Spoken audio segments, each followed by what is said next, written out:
ვერა ვყიდულობთ ვერაფერს.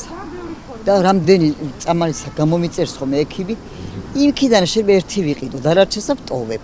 აბა ეს რა მკურნალობა იქნება, რა ვიცი.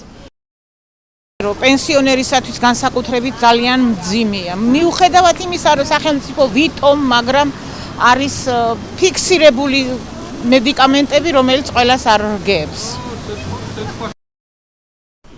ძალიან ძვირია შვილო, ეხლა 15 ლარი მივეცი ერთ პირბიტას. ვახერხებ იმიტომ რომ ჭირდება თორე. რას ვახერხებ? ეხლა ორ წამალში 31 ლარი გადავიხადე. მაგრამ რას ვიზავ? ძალა აღმარცხნა, ბევრი ცვილაპარაკოთ რა, არაფერი არ ეშველება.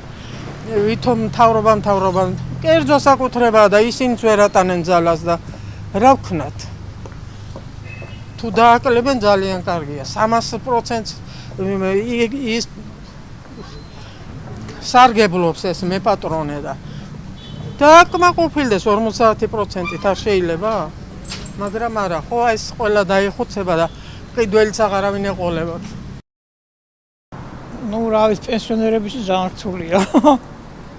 რთულია ძალიან. ძალიან მძვირი არის. ვერ შეწდები და ისეთი დახმარება მოგცეს ეხლა 20 ლარითა თავისუფალ შვილი შეინახოს მაგ ხოვარმა. აი ეგრე იმას აქენი არაფერი არ ჩამოვა. ვიზეც არის ლაპარაკი და მაგითი ადამიანი იცხოვრებს. მასხარად რო იგდებენ პენსიონერებსა. ხელმისაწვდომი კი არა, უბედურებაა. ემატება, როგორ რანაირია. არა ხელმისაწვდომი.